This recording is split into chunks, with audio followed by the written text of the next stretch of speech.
أعوذ بالله من الشيطان الرجيم بسم الله الرحمن الرحيم يسألونك پختنا کويستانا عن الأهلة پبارا دمیاشتو کې قل ورد اوایت هي مواقیت دا وختونه دي مقرر کړی شوی للناس د پارا د خلق والحج او د پارا د حج وليس البر او ندانی کی بیان تات البیوت دا چې راشي تاسو کورونو ته من ظهورها د شاګانو د طرفنا ولكن البر لیکن نیکی من اتقا نیکی د هغه چا د چزان او ساتي د ناروا کارونو نه وذل بیوت او راشي تاسو کورونو ته من ابوابها طرفا د دروازو د اغینا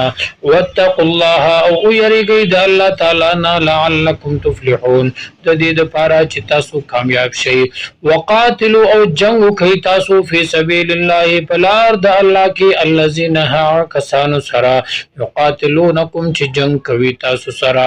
ولا تعتدوا او زیاته مکوي تاسو ان الله یقینا الله چې د لا يحب بنا نکوي المعتدين زیاتی کون کو سرا وقتلوهم وجنی تاسو دیلرا حيث ثقفتموهم چرته کې چې بیا مومي دیلرا واخرجوهم او باسی دیلرا من حيث اخرجوكم تهغه زینا چې او باسری وي تاسو والفتنه فتنه یعنی کفر چې د اشد ډیر سخت من القتل د وجلنا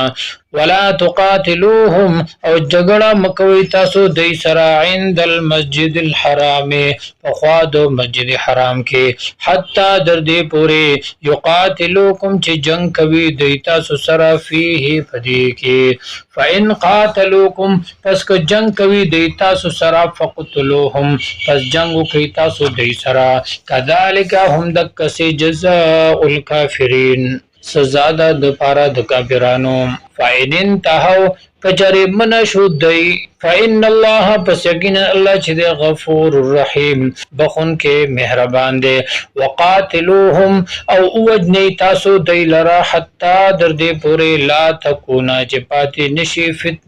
فتنه یعنی شرک ويكون الدين او شی دین خالصا لله د پارا د الله فإن انتهوا کچری من شو دی فلا عدوان پس زیاته نشته دی الا مگر علی الظالمین په ظالمانو باندې الشهر الحرام میاشت عزت منده بالشهر الحرام په بدلا د میاشت عزت منده کده والحرمات قصاص او د عظمت سيزونه چې دی په برابرۍ سره دی فمن اعتدى پس هغه چا چې زیاته وکړو علیکم پتا سو باندې فاعتدوا پس زیاته وکړی تاسو علیه پاغ باندې بمثل ما تدا علیکم فشان د هغه زیاتی چې کړو اغي پتا سو باندې واتقوا الله او یریږئ د الله تعالی نو علم او په شی ان الله چې یقینا الله چې مع المتقین مرګره د پرهیزګارانو سره دی وانفقوا او خرج کوي تاسو فی سبیل الله فلار د الله کی ولا تلقوا مغزوی تاسو ځانو خپل بيدیکم فلاسنو خپل سرا ال التهلکه هلاکت واحسنوا او نیکی کوي ان الله یقینا الله چې يحب المحسنین مینا کوي د نیکی کوونکو سرا واتم الحج او پورا کړی تاسو حج لرا والعمره او عمره لرا لله خاص الله تعالی لرا فإن احسرتم پس که بن کړی شوي تاسو فمستی سره پس واجب دی هغه چې آسان وي من الهدی د قربانینا ولا تخلقوا او مخروي تاسو رؤوسکم سرونه خپل حتا در دې پورې یبلغ الهدی چې اورسی قربانی محل زائد حلال دوتا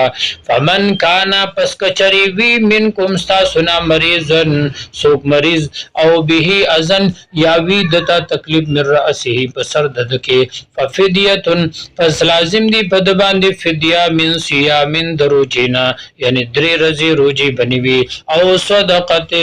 یا صدقه دا او نسک یا قربانی دا فاذا امنتم پس کله چې پامن شي تاسو فمن تمتع پس چې نفع واغستا بالعمره دی په عمره باندې ال الحج تر حج پورې فمستی سره پس واجب دی په د باندې هغه چې آسان وي من الهدی د قربانینا فمن لم یجد پس چې چې نمونتلا قربانای لرا فصیامو پس روجه دیو نیوی ثلاثت ایام درې ورځې فی الحج فرزو د حج کې وسبعت او ورجی دی اذا رجعتم کلا چې واپس شئ تاسو تلک عشرة دا لس ورځې کاملة پوره دي ذلک لمن دا کار د پاره د هغه چا لم یکن اهله چې نوی کور دغه حاضر المسجد الحرام په خوا د مسجد حرام کې واتقوا الله او یریږي د الله تعالی نه وعلمو او په شی ان الله چې یقینا الله چې شدید العقاب سخت عذاب والده